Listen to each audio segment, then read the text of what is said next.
the standard view that we began with, and I suppose a lot of people begin with, we sort of had to overcome and unlearn as we went through our process of investigating this.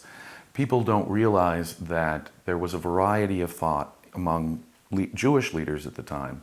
And many of these Jewish leaders took a very pro-Roman stance.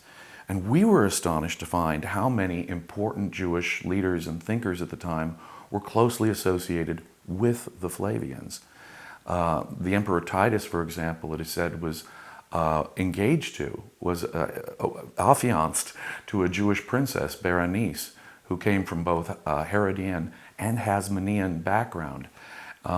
Unfortunately, negative propaganda against the Jews made that politically difficult for Titus in Rome, but he himself was closely associated not only with Josephus, the historian, but with Berenice, Berenice's husband, Epaphroditus, a leading courtier of emperors in the late 1st century who was likely to be a Jew himself and a patron of Josephus, and relatives of, even nephews and relatives of the Jewish philosopher Philo were close associates of the Flavians.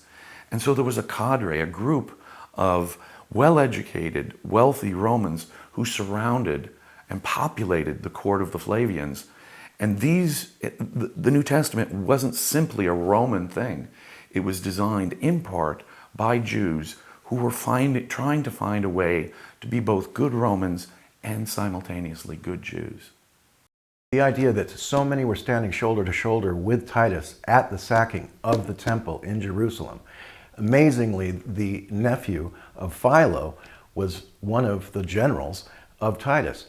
He was there to witness the sacking of the temple. Also Berenice, who is featured in the Bible and was at one point the fiancée of Titus himself, is there at the destruction of the temple, as well as Flavius Josephus. All of these Jewish people are there with Titus at the sacking of the Jewish temple. Having been taught, in effect, by Hollywood films and Christian historians of the last couple hundred years, we think of Paul and all Christians of the era as being enemies of the Roman Empire, persecuted by the Roman Empire, put in bonds, as Paul says, by the Roman Empire. Well, when you actually read the book of Acts, one of the astonishing things we discovered as we were going along is that Roman authorities uniformly favor Paul. Paul's opponents are Orthodox Jews. There's always a crowd of Orthodox Jews, it seems, following Paul and causing disturbances in his wake, whereas Roman governors and Roman officials are always seeming to protect him, put him in protective custody, and are much more sympathetic to his message. More than that, Jewish leaders who were themselves sympathetic to Rome and who knew the Flavians are positively featured in the book of Acts.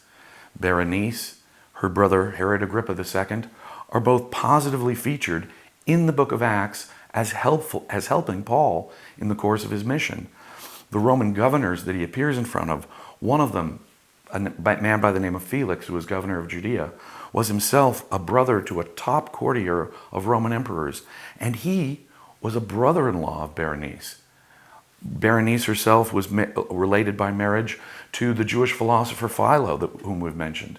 And people don't really realize all the connections between well-educated, high-ranking Jewish officials who were pro-Roman and their positive efforts to help the mission of Paul, which is explained in some detail in the book of Acts.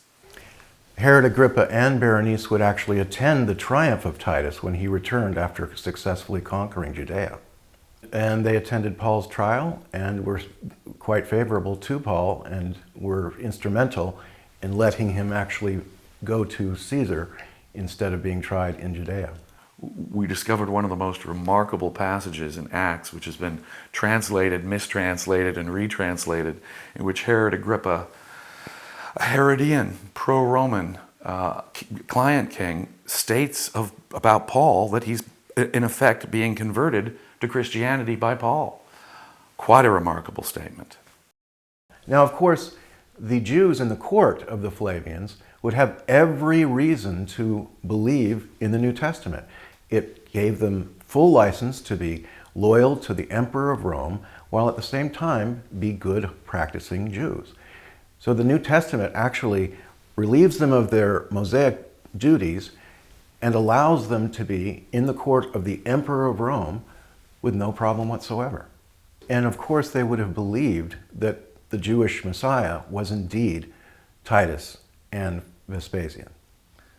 The important, well-educated, sincere, I think in many cases, wealthy Jewish population that were close to the Flavian emperors were seeking a way to be both good worshippers of the Jewish God and good Romans.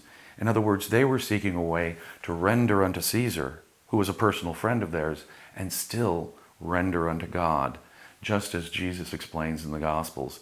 So the message of the New Testament was precisely what the Jews surrounding the Flavian court were looking for.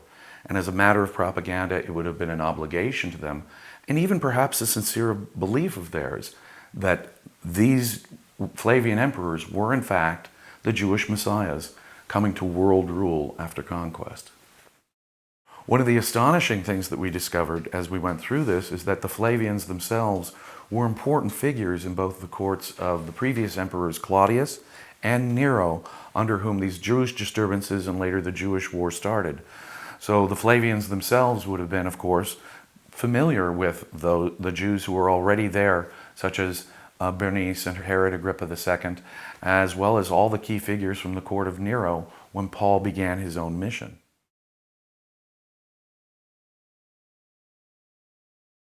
One of the very interesting facts about Roman culture, as they are conquering various other peoples through the course of their history, is that foreign cults would become imported, whether Egyptian gods, Phrygian gods, Greek gods, and there would sort of be a cachet, a fad, if you will, among Roman aristocrats to indulge in or worship these foreign gods. And sometimes the foreign cults became so popular that the government sometimes attempted to suppress their influence. In the case of Judaism, of course, this was problematic because those who might be converted to Judaism might also be subject to becoming Jewish rebels. And so it was quite important for Romans to address this wider group of Jewish converts known as God-fearers, who may not be full practitioners of the Jewish religion, but who were starting to be converted into the Jewish religion and persuaded to worship the Jewish God. And so much of the focus of the New Testament is on these God-fearers. They're mentioned in the book of Acts, and Paul himself appears to be directing much of his missionary activities to these Jewish converts because apparently among the pagan population of the Roman Empire, there was a growing fad, a cachet, to dabbling in or becoming Jewish oneself.